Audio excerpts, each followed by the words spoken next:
Hello friends, today we are making cauliflower curry the temple kitchen way. No onion, no garlic, just hing and a little patience for that deep roasted flavor. So let's start. You'll need a fresh head of cauliflower and 2 boiled potatoes. Cut the florets into bite-sized pieces. Peel and cut potatoes into cubes.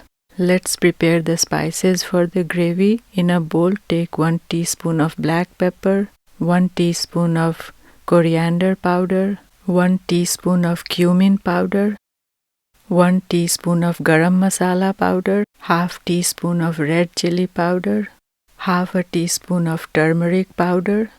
Add about 1/4 cup of water in the dry spices to make a slurry out of it. Mix well. This gives the dry spices time to bloom. Take 1 inch of fresh ginger root. Pound it coarsely in your mortar and pestle. You can use a grinder, but it tastes very good when you get ginger bits in your curry. Add the crushed ginger in the slurry and mix well.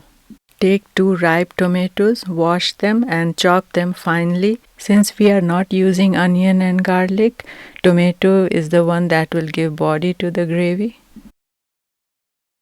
Put a heavy bottom pan on the stove. To that, add 3 tablespoons of mustard oil.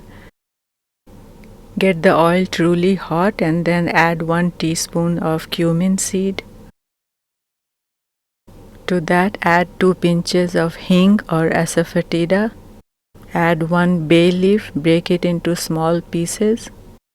Give it a stir. Once the cumin seeds have spluttered and changed the color, mix the spice slurry and pour in and enjoy the sizzle.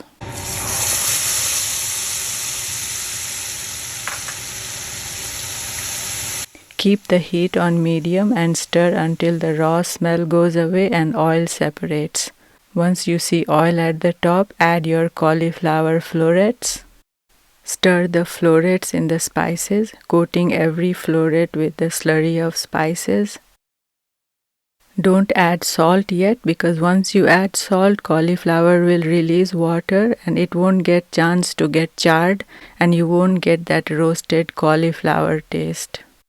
Keep the heat on medium-low, cover and cook for 2 to 3 minutes. After 2 to 3 minutes, uncover, give it a good stir. Once you see a hint of browning, add salt. Mix everything thoroughly. Keep the heat on medium. Cover with the lid and let it cook for 2 minutes.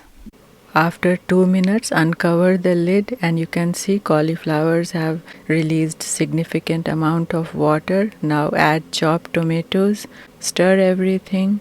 Now the gentle cooking of cauliflower and tomatoes together will help unlock the flavors of both vegetables. Cover the lid and cook for 4 more minutes. After 4 minutes, uncover the lid and as you can see, tomatoes have completely disintegrated in cauliflower. In goes the potato cubes. Potatoes are mainly for comfort in this cauliflower gravy. Sprinkle a little salt just for potatoes. We already added salt for cauliflower earlier. Give everything a good stir so that potatoes also get infused with the taste and flavor of all the spices. Cover it and cook for few more minutes until everything becomes flavorful. It's been cooking for 2 minutes. Open the lid and give 1 floret a little pinch on the stem. It's about 80% cooked. It's time to add water for the gravy. Add a little water in the slurry bowl. Wash off the spices from the bowl. We shouldn't waste any spicy goodness from the bowl. You can add more water if you are eating with rice, otherwise add only little bit of water if you are eating with chapati or roti. Give it a good stir. Turn the heat to the lowest temperature. Cover and let it simmer for 3 more minutes. Cooking cauliflower requires a lot of patience, and I learned this from a chef who taught me that crucifers love a low flame cooking and that way the flavor deepens. Now remove the bay leaves and all the whole spices. You don't want that hole in your mouth while eating. Sprinkle some cilantro or coriander leaf. Turn off the heat and give it a good stir. At this point, if you want, you can add a teaspoon of ghee or butter. It enhances the flavor of cauliflower. I am not adding because I am watching my weight, but if you are cooking for your children, you should add. Our cauliflower curry is done, but before serving, cover it and let it rest for 5 more minutes.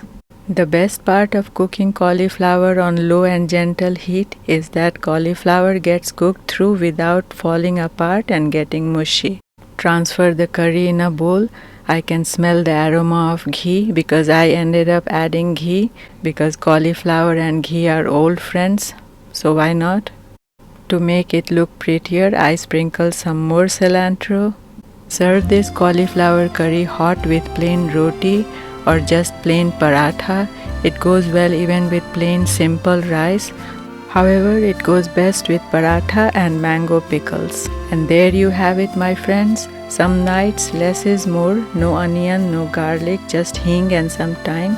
If this made you hungry, share it with someone who misses home food. That's it. Until next time, stir with soul and thanks for watching.